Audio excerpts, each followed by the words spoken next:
Khamenei, yes, he did it there and wrote a letter. The letter.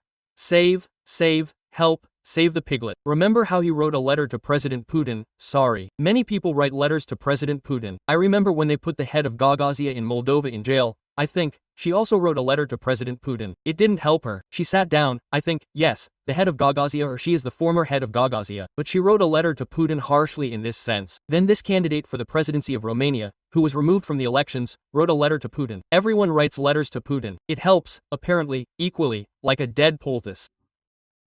But Italic Mini did not give in, wrote a letter to President Putin and sent his Minister of Foreign Affairs Abbas Arakci to Moscow along with this letter.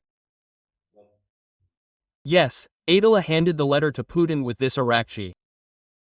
Well, in general, this surname comes from the Russian word, Arakchivshina. That is, as if the establishment of such a bloody, truly regime. A regime that provides for corporal punishment, flogging, all that, of peasants, soldiers. It was all invented by Arakcheyev. That is where the surname Arakci comes from, this Iranian foreign minister Abbas Arakci. It is unlikely to come from Basmachi. I think it is more likely from Arakcheyev. Arakci came to the Kremlin and met with Putin today. And Putin, of course, was outraged by what the Americans are doing and what Israel is doing. He said, unprovoked. Absolutely unprovoked aggression against Iran has no basis, no justification. Terrible, you understand, unprovoked. For our part, we will make efforts to assist, he says, the Iranian people. I wonder what kind of assistance he will provide. We are not locals, Arakci told him, having arrived to visit him. We are starving and wandering. We came for treatment, stole all the documents, and now Putin is trying to provide him with maximum assistance. But the absolutely unfair aggression against Iran has no basis, no justification. The next time the Americans come to us about having a talk with the Russians, we will say, sorry, the unprovoked aggression of the Russian Federation has no basis, no justification. That is why they are poking your memoranda in our faces. Quote. Another funny thing is that Putin managed to declare at this meeting that Russia is switching to serial production of hazelnut, which has proven itself well in combat conditions. This is probably why it fell apart over Kazakhstan. Now they will learn to serially produce missiles that will fall apart over Kazakhstan. Residents of Kazakhstan, please take care of yourselves. They may test serial hazelnut on you, which has proven itself so well. In Tehran, there was a clock that showed the time until destruction, counting down the time until the destruction of Israel. Left before destruction of Israel. And it showed how much time was left until the destruction of Israel. And Israel just dropped a bomb on this thing, on this clock, and blew it up. Well, there is, of course, great irony in this. I really want the war between Ukraine and Russia to end with something as ironic as, for example, I remember Venedictov dreaming of seeing the Ukrainian flag over the mausoleum.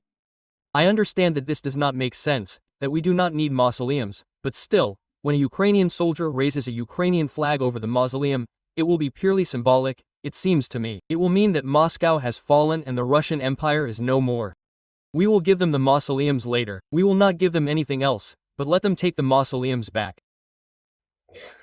Well, that's the story. Tomorrow the NATO summit starts in The Hague. Unfortunately, again, the wrong people are going to The Hague, but you know who I mean. Some people are supposed to go to The Hague, but for some reason, others are going, unfortunately. And Zelensky hasn't decided whether he's going to The Hague or not, because, well, they don't expect us there, as they say. I've already told you, I won't repeat all the details now about what the shortened program of the summit in The Hague is. And maybe Zelensky doesn't know whether he should go there or not, they definitely won't accept us into NATO there. And then maybe he shouldn't, really, I don't know, I can't say. We'll see tomorrow, but he'll definitely go to Strasbourg on the 26th for the meeting of the Parliamentary Assembly of the Council of Europe, and he'll definitely go to the EU Leaders Summit in Brussels, I think, almost on the same day. That is, all this week in a row. Most likely, he'll go to The Hague because, well, he can't go back and forth every time. He will go to Brussels. And in Brussels they are promising a strong statement on Ukraine. This is good, God willing. But there is an alarming signal, because today Szijjarti, the Hungarian foreign minister, said that they managed to block the 18th package of sanctions against Russia at the meeting of the heads of the EU foreign ministries in Brussels.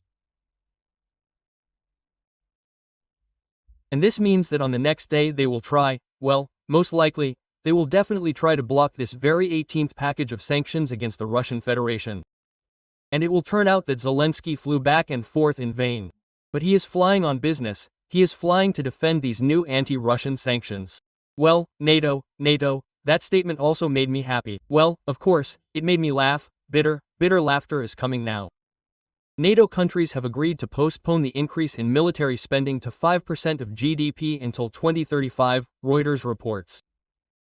2035. That is, do not rush. The main thing is not to rush when you are fighting with Russia. The main thing is not to rush when you are preparing for a war against the Russian Federation, which is going to attack you in the summer. The main thing is not to rush. By 2035, it will be quite appropriate to increase your military spending, otherwise it will turn out too quickly. The Americans will also think that this is like this escalation of international tension.